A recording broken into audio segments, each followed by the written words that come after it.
Good evening, good afternoon, and welcome to this episode of the Life with a Why interview series podcast. This is the interview series where we find out why people do what they do, and today we have a third part of a 3-episode series into the life of James Buckley. In episode 1, we looked at James's life as a whole. In episode 2, we looked at the beginning of his life, the more darker period, and today we look at why he does what he does now and how he built his current life. We look at how he set up this life, the impact that both his family and one other person can have on somebody's life, and how one person can change your trajectory completely around. I've also noticed that a lot of people have an opinion of James as being very happy, very go-lucky, very friendly. I wanted to see if he had any controversial opinions. Spoiler alert, he does. So we deep dive into some of those today. And we also try and get some advice from James, some life advice from a man who has lived multiple lives. Today, we look at why people do what they do when they have multiple lives. Let's get cracking.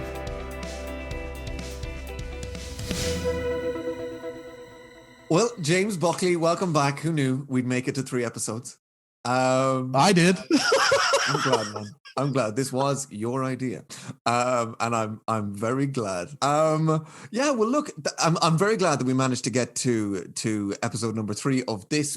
We've done a deep dive into your life and into who you are and why you do what you do. And we did that after episode number 1. Then we decided in episode number 2 we decided to talk about your past lives, and we decided to chat about who you were and why somebody in those positions would go and do what they did. If you haven't listened to that, just stop this right now. Go back to episode number 1, then go back to episode number 2. Yep. It's not going to make sense. It'll be fun, but it's not going to make sense. However, today we are going to chat about the current life of James Buckley and why you do the rebirth. What you do, the rebirth, the rise of the phoenix. As we is that the new title of this episode? We'll see. It might be. It might be. So, look, at this stage, people know who you are. They know what you're like. They will have listened to at least 2 hours of us rambling and talking away into 2 different microphones.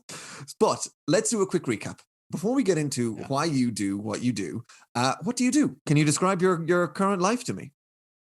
My life revolves around 2 things, and I'll mention them in order of priority. My sanity and family life, my free time that I get to do whatever I want with, and my professional life, where I have the pleasure and the joy of helping other sales professionals sell better through the power of JB Sales and the team I work with. And those are my 2 priorities in life. The third one I would say is world travel. So we're excited to be heading back to West Africa in September, October rather. It'd be October. But that's, those are my priorities. That's my life today, and I love it, man. It's the best life ever.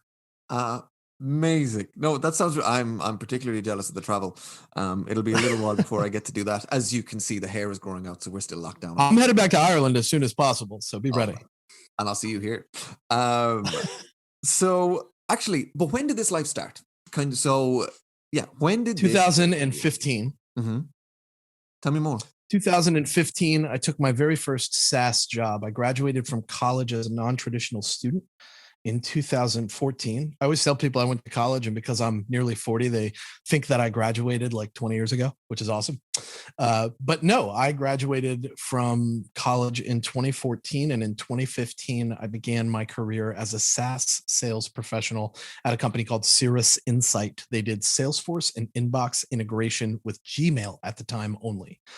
Later, it would be Outlook and Office 365, but at the time, it was only Gmail. And I knew how to use Gmail because that's what the college that I was at was using. And I also knew what Salesforce was. I had heard the name, but I had no idea what the product was, anything about the company, what it did, the purpose it served. Like none of that was known to me. So that was kind of my intro into SaaS, was the Salesforce Ohana, the ecosystem that Salesforce operates in, is they're referred to lovingly as the Ohana. And it's a Hawaiian word for family, for those of you that are asking.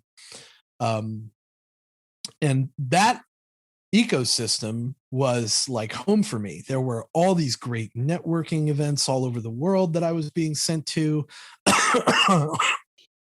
Excuse me. I went to several cities in 2016 for events with my good friend Zach Metters, who was my boss at the time and now still my very good friend. If it was not for Zach, I would not have gotten the opportunity to join the SaaS space and be where I am. So thank you, Zach. Anyway, I ended up doing, over the course of the 4 years that I was with Cirrus Insight, I ended up doing about 84, 85 Salesforce events, sales events, live events around the world. Several different countries, many cities. And that's kind of how I built the initial, let's say 5,000 people that originally connected with Say What Sales. It was very good. It was fun. We had a lot of great activity out there in the world. And what I learned in that 4-year window was that while I could focus on a specific product, sales was clearly my passion. I loved the process of it all. Like, it's so unique and different for every seller. People have different gifts and different things that they can do to get attention and different ways they can do outreach. And I just fell in love with that. What does the process look like? And what are sales funnels and how they differ from vertical to vertical and industry to industry? And why does that matter for people? And how do I teach people how to do it more human? And in all this time, I was also building this great foundational relationship with my good friend and mentor, John Barrows, and my good friend and mentor, Morgan J. Ingram. The three of us had developed this great back and forth where we were talking a lot and having a good time at all these events together and hanging out quite frequently all over the place. And before I knew it, I was being offered a position to come in and work with John and Morgan. And that was the goal for me for like 4 years.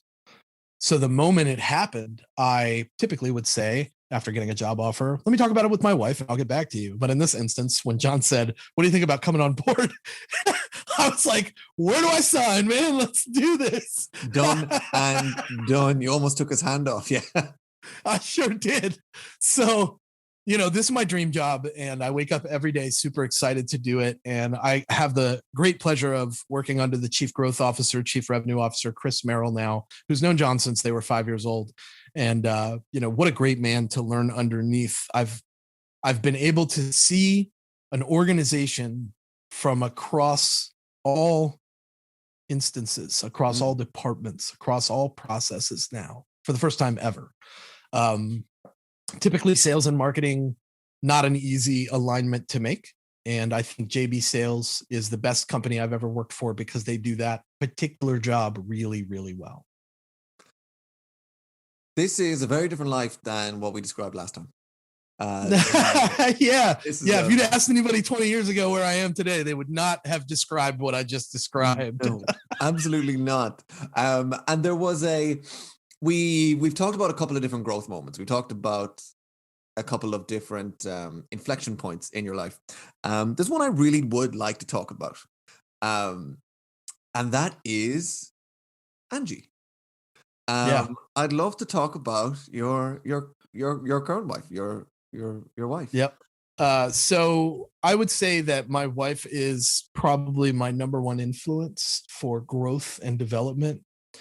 You meet people all the time that people will often say, oh, that person is driven and that person is my inspiration. I don't think that I would be the person that I am, like as a human being, if it weren't for the development and growth I've experienced, much thanks to my wife. She's the one that put me in college. She drives me to be a better provider every day. She drives me to make decisions that are good decisions. She forces me to slow down and not make irrational decisions. All the things that I am, she is not. And because of that, and all the things that she is not, I am, right? So we complete each other in a big way. And she's experienced a lot of the same growth and development that I've experienced because we come to each other for these types of advice and, what would you do? And let me give you this situation and you can give me your thoughts. Like, both of us are unafraid to have those types of real conversations with each other for fear that, like, one of them might judge the other, or, oh, I think that was a bad decision, honey. Like, So I would probably never say that. And I don't think that she would ever say that to me unless it actually was a bad decision. And then yeah. you would have to like reflect on that and be like, oh, I should have asked her first. Right. Like, Yeah. I feel like I say that a lot. But no, she manages all of the finances. I mean, she's a forensic accountant. She's a full-time real estate agent with Century 21 Legacy. She is a tax preparation expert. She is a full-time property manager, and she's quite thrifty. She does a lot of things on the side. She's very creative. She builds things. She remodeled this basement. Like, there's a lot of things that she's capable of doing that I've learned how to do thanks to her. And I think that's probably the foundation. She is the foundation for all of the growth I've seen since, I'm going to go ahead and comfortably say, 2009.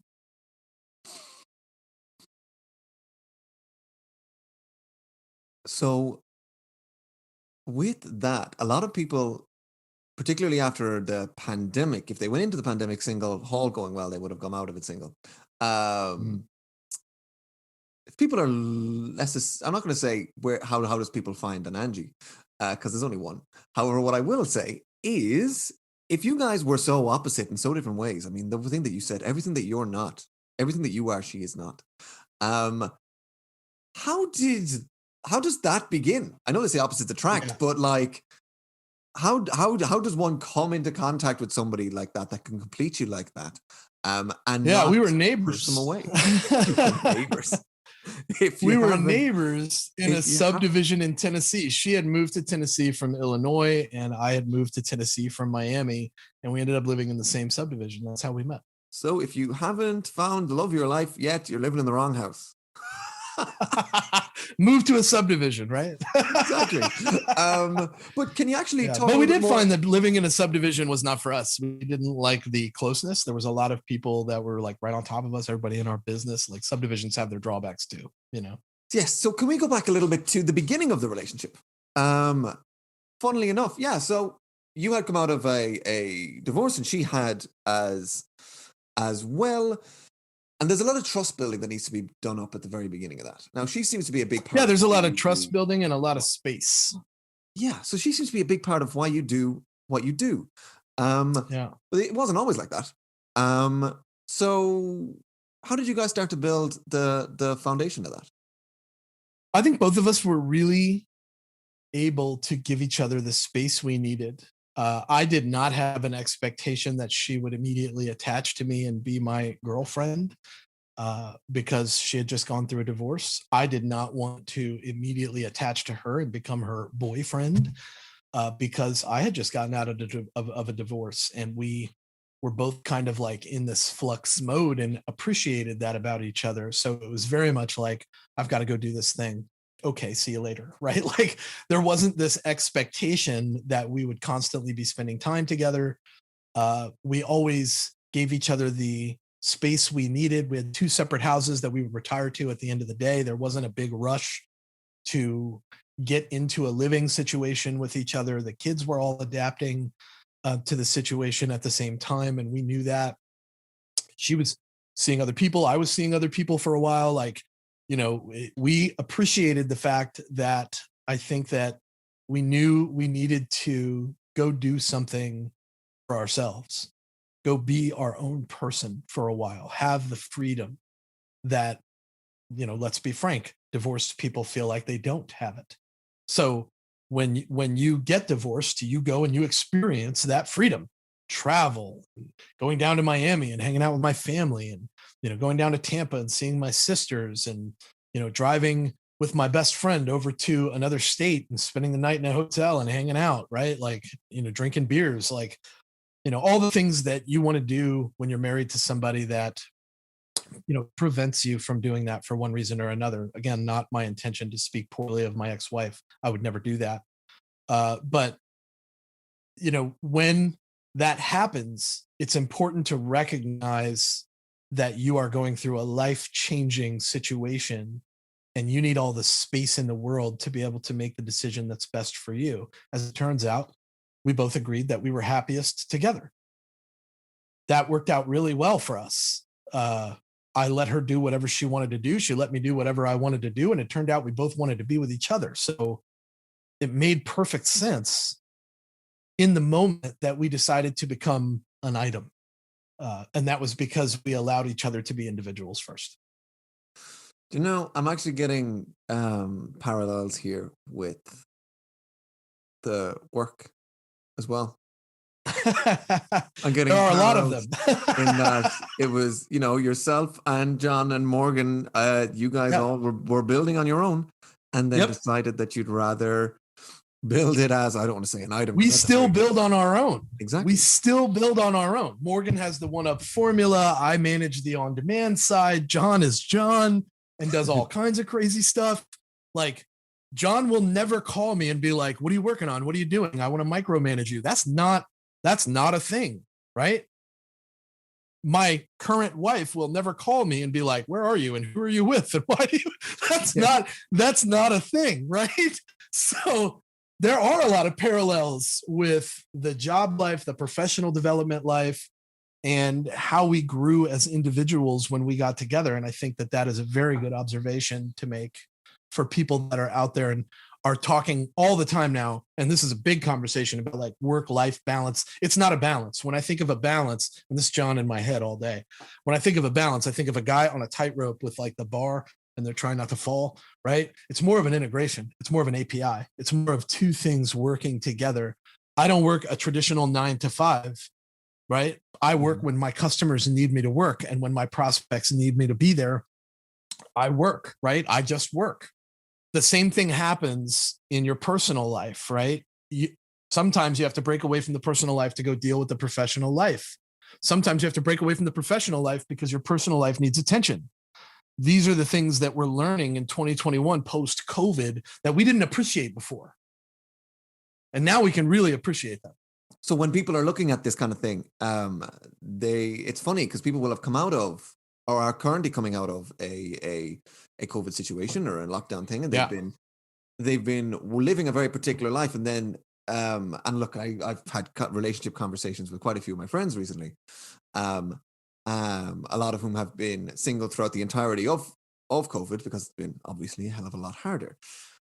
And one of the observations that are being made is that they want to stop doing so much work, and so they can find somebody that can kind of save them from themselves. But it's funny because what you're mentioning here is that your work tendencies are also your life tendencies, just in a very confined space.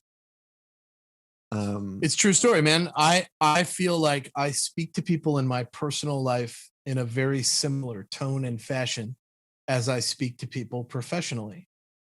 And I don't think that's a bad thing. I think if anything, it lends itself to a more authentic conversation without huge agendas behind it. I think we should have agendas, especially if we're talking about a sales conversation. But, you know, if you are connecting for a meet and greet, there is an element of authenticity that has to be there. It's like meeting somebody for a beer for the first time, right? You sit across from them, and are you really just going to sit across from them and like show them screenshots of your product and talk to them about no, you sit across from them and you drink that Guinness and you say, tell me about yourself. Tell me about your past. Tell me about your family. Where'd you go to school? Before anything else can happen, that rapport has to get built. That credibility has to take place. Even if it's at a very small level, there is a moment where both parties have to agree, we don't know each other yet. Let's fix that first. Yeah, absolutely, man. I think there's a lot of parallels in sales and well, relationship building as a whole, but not just the love side of things, but relationships in general. Yeah. The management of the relationship is an enormous focus, right? My wife will tell you that we both know our roles very well, and that's what makes us function well. So, great example. I am not great with money. I make plenty of money, but I'm not great. I spend a lot of money. You can note that by all the whiskey I buy if you like. But when when my wife became a forensic accountant, we agreed that she would manage our finances. She's a forensic accountant. There's no one better to manage the money. Like, I am a wonderful individual, I think, but if it was up to me, we would have like all the Red Bull and fast food in the world, and we would have no power or cars to drive. Like that's the way it would go, because I'm irresponsible as shit with money. I will just spend it as if it never will end. But my wife is also a lousy cook. She's terrible in the kitchen. It's awful. She's not welcome in there. And I cooked for 15 years for a living. So I make all the meals. She has not cooked a meal in 14 years. And that's a great thing to know about each other, because I can look at her and know that our finances are in great shape, ask her for updates if I want them, though we both make enough money now that that's not a thing. But then I can also cook her a meal, and she knows that she doesn't have to fuss over dinner or figure out how she's going to feed everybody, because I've got that under my belt every night. And that part of it is the part that I think people don't give enough credit to when they're in business conversations. What's your role? What's my role? Your role is to solve this problem that your company has or that your team has. My role is to present that solution, potentially. So there's an element in all of this, and it'll happen in every relationship, be it romantic, be it business, be it whatever, Professional, whereby you are hammering the hard edges off each other. You're both trying to be an individual in a team. So, and that will happen, I don't want to lose this part. I kind of like this. It'll come through the negotiations in business. It'll come through the comes through with your kids. Comes through with your kids. Oh, tell me more about that. Your kids will have weaknesses and strong points. The way that they adapt to new situations will show you those weaknesses and those strengths. I have one child that one of my stepkids will talk to anybody. She will, it doesn't, you could be a complete stranger, doesn't matter. She will approach and talk. Right. And then my other one, he won't say a word. He's very reclusive. He doesn't talk much. He has very little to say about anything. Relatively apathetic about long-term relationships. And the other one, she's constant with it. She's got lifelong friends and lifelong enemies, and she's got that social bone that the boy just didn't end up with. So it's a really interesting dynamic between the two of them too, but they show those strengths and weaknesses. He is extremely internal, but I'll tell you what, you're not going to put a math problem in front of this kid that he can't do. Now, surely there's a way of understanding your own personal weaknesses without kids, without going that far down. Experimental is always the way. No matter what you might think, even the most successful people will tell you that every move they make towards growth and development is a grand experiment at first. The real question is, does it work? You have to experiment with new procedures, new products, new processes, new structures, new attempts, new ideas, new messaging, anything new. You have to experiment with that stuff to know if it's going to be something that fits you long term. This is true in life. This is true in business. This is true in growth.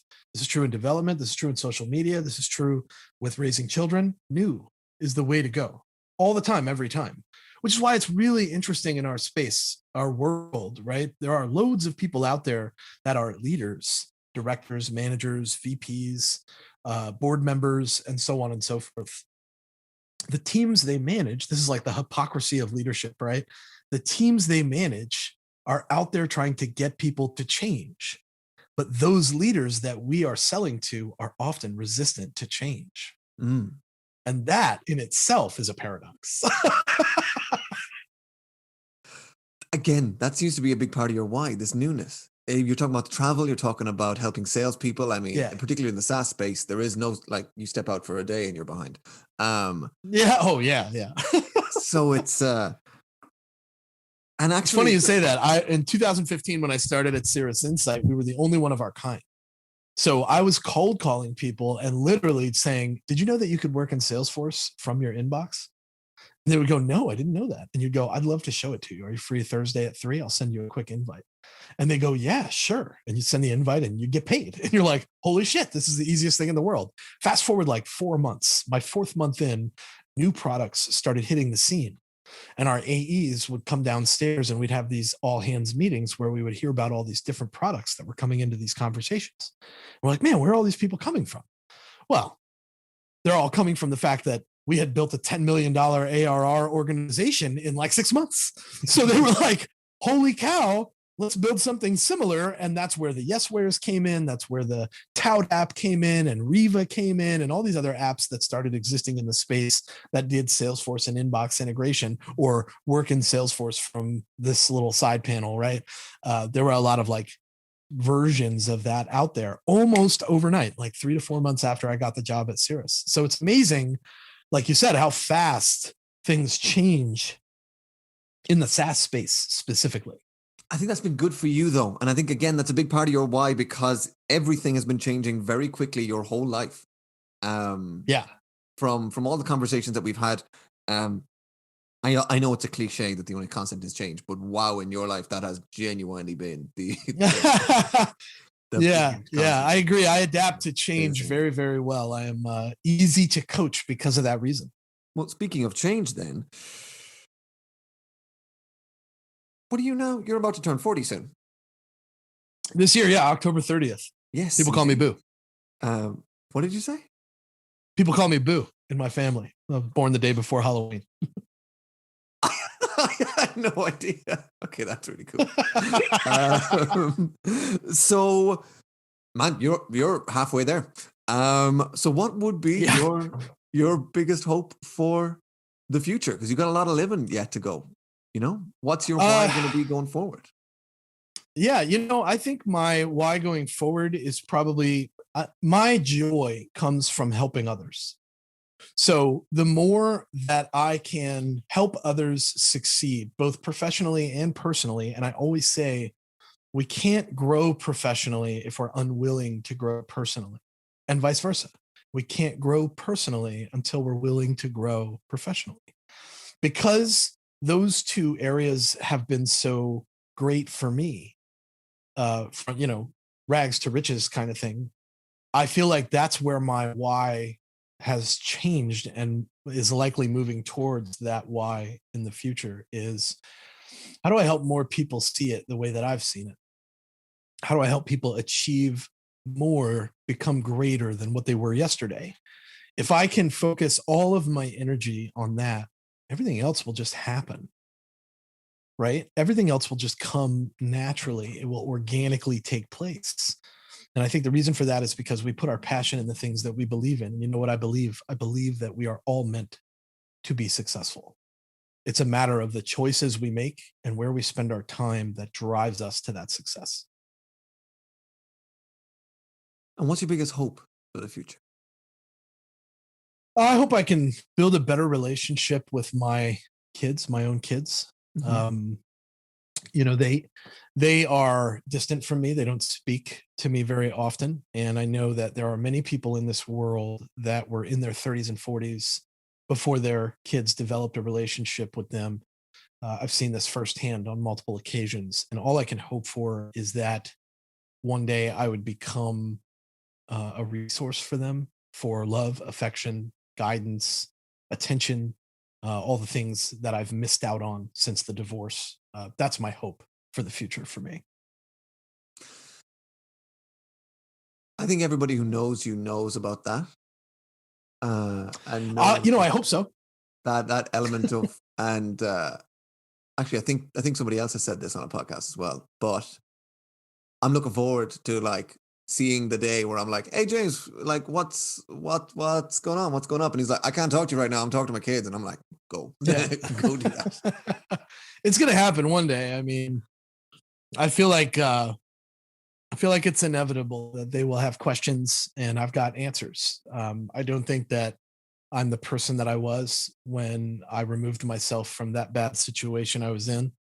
I think I've learned a lot about communication, effective communication, and about myself. So my hope is that I can share who I am fully with them and they would accept that.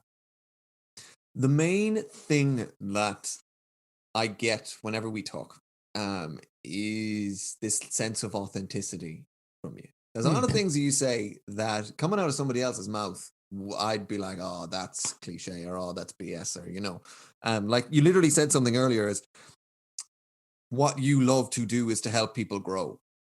Like, Yeah. and like you get your joy out of helping other people. That's a line in like an interview prep manual. Like anybody Yeah. and everybody could and say the exact same thing.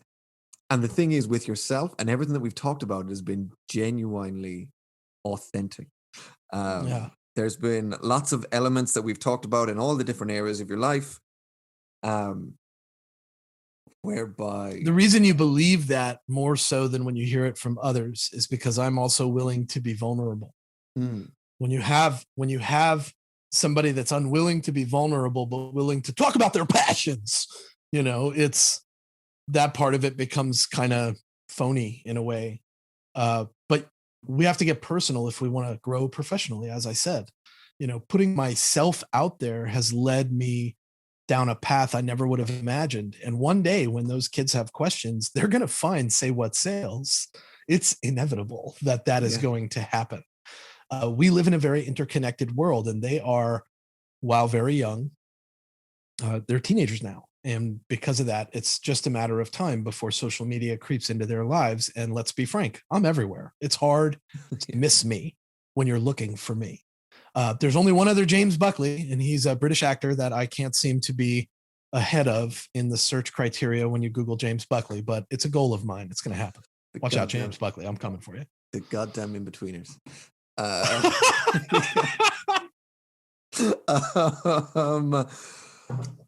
I've really enjoyed, and it's funny. A lot of the elements of your life that we talked about in the last episode, you wouldn't like. You started this by saying that you're a hopelessly positive guy with a lot of broken glass behind you, and then we walked through those and we looked at some of those broken pieces, and only some exactly. There's 20 years that we didn't get into. 20 years of specifics and memories that we haven't gotten into. Very hard to condense that into three episodes.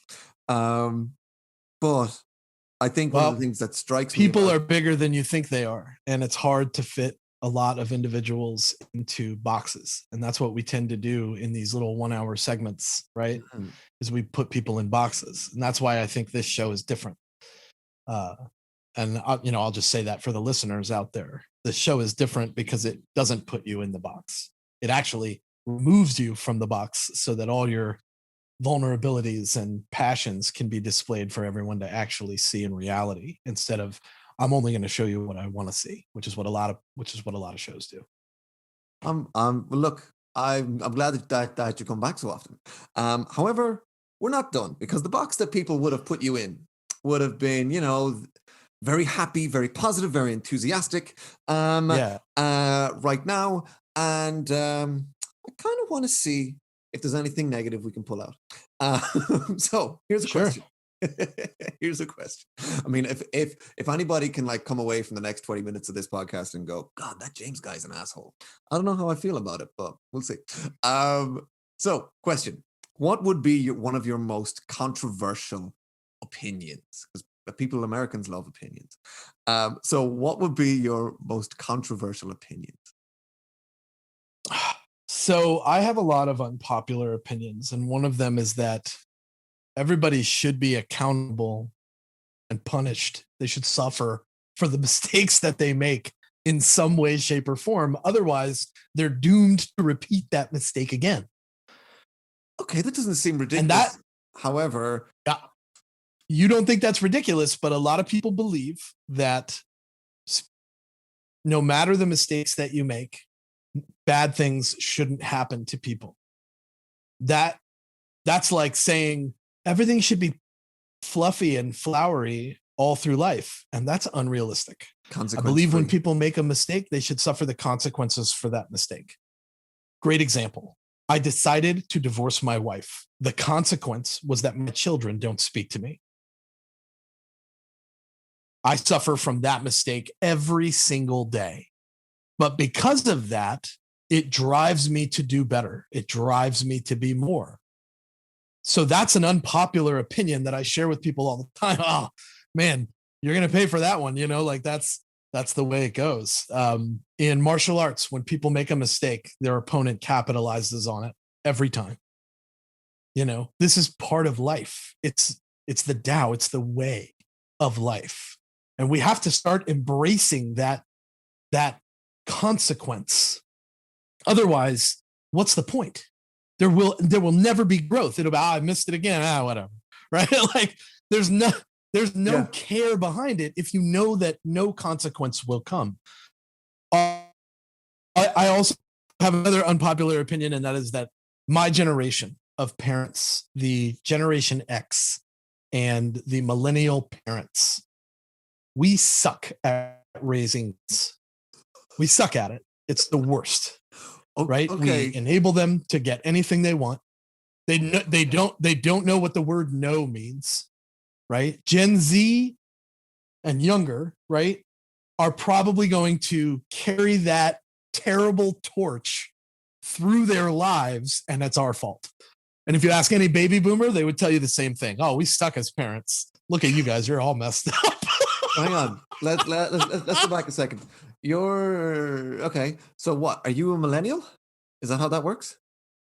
So I am 1981. I was born in 81. I am right on the cusp of Gen X and millennial. 1981 is the transition year from Gen X to millennial.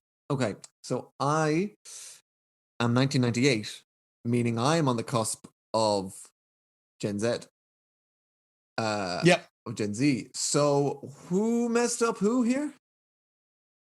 Yeah. So your parents, first of all, are you an only child? No, I'm the oldest of 5. You're the oldest of 5. Are both your parents still alive? Yes. Great. So this means 2 things. One, because you're not an only child, you have an abundance of patience. You've probably spent your entire life waiting your turn since your first brother or sister was born. Yeah. Right? Because, they're the priority. The young one goes first. No? Definitely.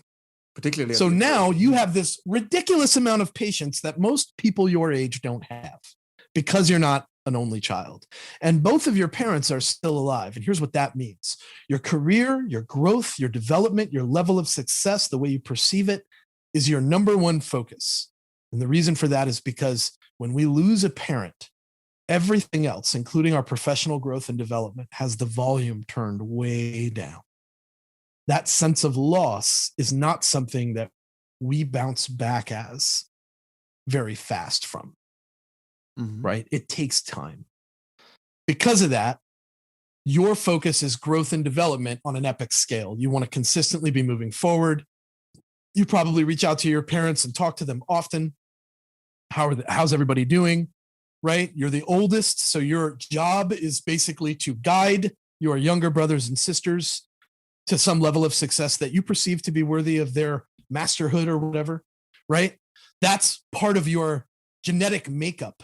Your sociological background drives that.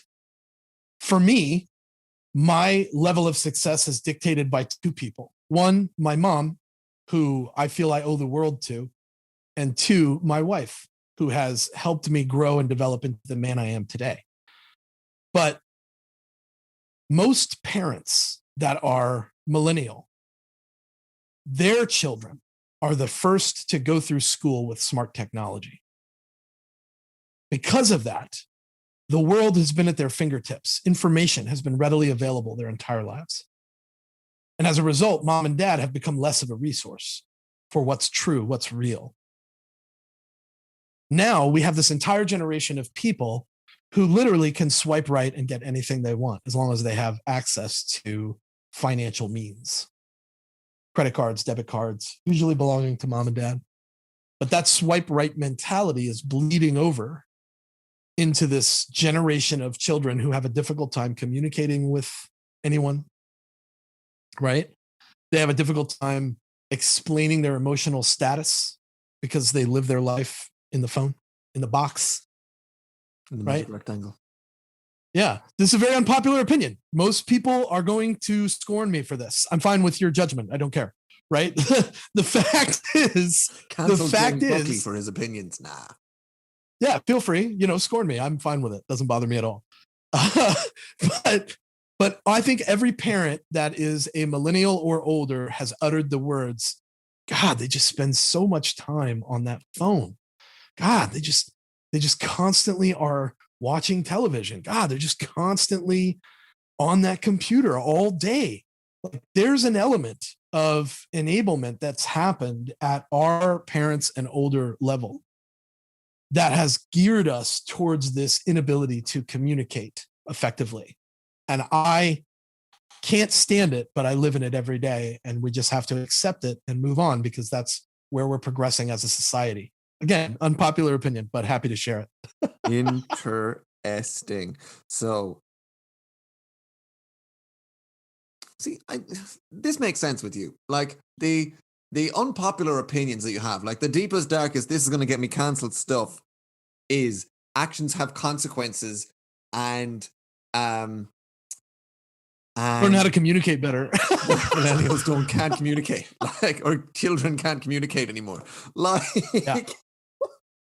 What controversial opinions you have. And a genuine. Are you being sarcastic? I mean, I could get more controversial if you like. I'm not quite being sarcastic here. However, I'm wondering, because you and I are similar in this regard, I'm wondering if somebody listening right now is like, God, those are quite controversial opinions, and they've just blown past me. And if they have, God, let me know. That'd be great. This show is about opinions.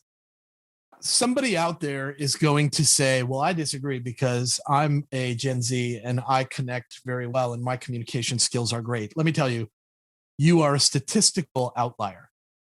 By and large, if you are Gen Z or younger, there is a communication barrier between you and millennials and Gen Xers and baby boomers. This is the generational gap. And it will consistently be there no matter what technology emerges in our fields. And the reason for that is because communication changes over time. Language changes over time. I remember the first time somebody said the word yeet to me. And I was like, I don't know what that is, And I remembered many times saying things to my parents and them being like, I don't know what that means. And then I remembered stories of my grandparents telling me about things my parents were saying and them going, I don't know what that means. Welcome to life, right? Like, there's a communication breakdown between every generation, but this one matters because there's a sense of entitlement that's coming with it that used to not be there. Okay. And it's mostly thanks to technology. Well, one of the things that you said actually is kind of stuck out to me is that mom and dad are less of a resource. They're no longer the single source of truth. That's true. In life. So you don't need to listen to them as much. That's an interesting one. That's going to ruminate in my brain for a while. But that's going to bring me onto the last question that I have for you. And it actually works out very nicely. There's a question that I have. If you had to give a piece of advice to a newborn, to a fresh young baby who, in our scenario, will understand, and every single decision they have to make in their 100+ year life, they'll have to resort back to the principle of this piece of advice. No pressure, but what's that piece of advice? What's most important? Become more introverted and look at all the potential outcomes of all the decisions you could possibly make before you make one. Write them down. So let me give you why I say this. Some people define introvert and extrovert in a specific way. What's your definition of introvert and extrovert? So my definition of introvert and extrovert, introverts are fueled and energized by being on their own and sorting things out in their own heads. However, extroverts are fueled and energized by being around people and externalizing their thoughts. Yeah. So let me give you my definition of introvert and extrovert. Yours is very traditional, but here's mine. Introverts think of all the potential outcomes before they make any decisions, no matter what that question or that decision might be. They think of every possible outcome, and then they make a decision based on their ideal outcome, the one they want. Extroverts have to speak to form thoughts. So I would advise a young person to learn to be introverted in the decision-making process, because extroverts tend to make decisions quite quickly and often regret them. But introverts tend to take their time making decisions and usually land on the right one because they've thought of all the possible outcomes. Interesting. I had never thought of anything like that. That's fantastic. That's a fantastic way of putting it. Yeah. Think it all through. Think it all through. Yeah, slow down. Look at all the possible outcomes. Write it all down. Brainstorm it. Make an outline. Whatever you have to do. But think of everything that you can possibly think of before arriving at a decision. Now, I want to preface with this is especially true for life decisions and career decisions and larger decisions. If you're talking about what you're going to have for dinner tonight, you probably don't need an outline for that. Yeah, you probably do not need. Yeah. So, do things right would be that if you were to pass on a why to somebody to another direction, it would be why they do what they do is to do things the way they themselves feel they want to do them. I would say that the best way to wrap that up in a pretty package would say it's almost always better to do things right than fast. Always better to do things right than fast. So, and that's the why that you're going to pass on. I think that would be one. Yeah. The bigger why would be do what makes you happy. I took a lot of jobs for me to realize what I wanted to do with my life long term. And I lost a lot of jobs before I realized that I was the problem and it was me that needed to change, not everybody else. Man, you've lived a number of lives, and you've lived quite a life in amalgamation.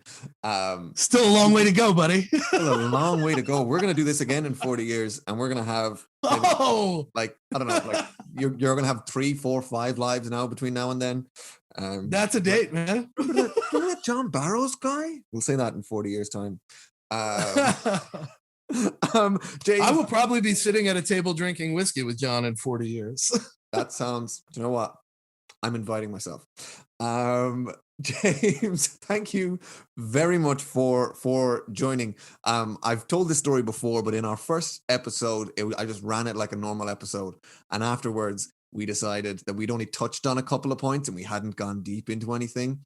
And I'm so glad that we did. We've talked about all of the different whys, all of the different elements of your life. We've picked out quite a few different nuggets that can now be used and shared. I'm very lucky to know you, man. I'm really glad that we've been able to do this over the last little while. And be ready because I'm headed your way as soon as humanly possible. Oh, I look forward to it. Right. I want to do like a workshop out there in Dublin, man. Oh yeah, absolutely. Anything you want the audience to know about before because this is actually your last time for this series anyway. That's true. So follow me on Instagram. I am at Say What Sales. You can Google Say What Sales and find tons of content out there. And then check us out at ondemand.jbarrows.com to learn about the on-demand training that we offer. We do weekly webinars, and you can join us for those. They're 100% free. We do these on sales topics. So if you're in sales, these are great webinars for you to come and get great takeaways from and start changing the game for yourself. And obviously, I am a fan of all things Irish. So if you are in Ireland and want to send me great Irish stuff, feel free to reach out to me and I'll give you my address because I love Ireland with all my heart. So thank you very much for having me on the show. I believe it. Every single time I see you, you're wearing an Ireland t-shirt. And at the first I was like, oh, it's one of these Americans, just trying to be Irish. And now I'm like, nope, this guy knows more than me. On that, thank you for telling us about your why, about your life, and I'll chat with you again soon. I'll talk to you soon, buddy. Thanks so much. And there we have it. The 3 episodes of the life of James Buckley. From the riddling kid that grew up in Miami, Florida, to one of the best well-known sales trainers in the world. We've looked at the ups, the downs, the influences, those both positive and negative. And what I really liked about today, or at least what I really liked about today's episode, is we discussed how everyone that James has met has had a different impact on his life. In episode 2, for example, we talked about the impact his dad has had. In episode 3, today, we looked at the impact his mother has had. We looked at his wife, his first wife, his second wife, his kids, and how each of those have shaped him to being who he is. We started this series by saying James has a lot of broken glass in his rearview mirror. Now we know what that looks like, where it came from, and whether or not we too have a lot of broken glass in our own. The main thing that I hope you take away from this conversation with James is we all have similar experience. Maybe not as extreme, but we've all been influenced by people that we shouldn't have been influenced by. The impact of our parents on our lives is no different to the impact of James's parents on his lives. The friends that he chose, the careers that he chose, why he chose them, the decisions that he's made, there will all be parallels to our own lives. And that's what I really hope that you get out of this episode today. James has lived multiple lives, and I think over the last 3 episodes, he's definitely held up a mirror to us and said, hey, are you living yours? And that's the question I want to leave you with today. James has lived multiple lives. We've looked at them over the last couple of weeks together. We've taken a deep dive into different aspects of them. We've taken a dive into one that was more detrimental than another, where he thought he was going down one path and ended up down another. The impact that other people have had on him. And he's definitely held up a mirror, to me at least, to help me to understand the impact that my friends, family, and relationships have had on me. Join us next week when we move on to a standalone episode where we interview Daniel Kine, CEO of Opinion X. If you don't know who that is, Google him, or at least Google Opinion X. You won't regret it. Until then, hope you're having a good day. I hope you know why you do what you do, and I'll chat with you again soon.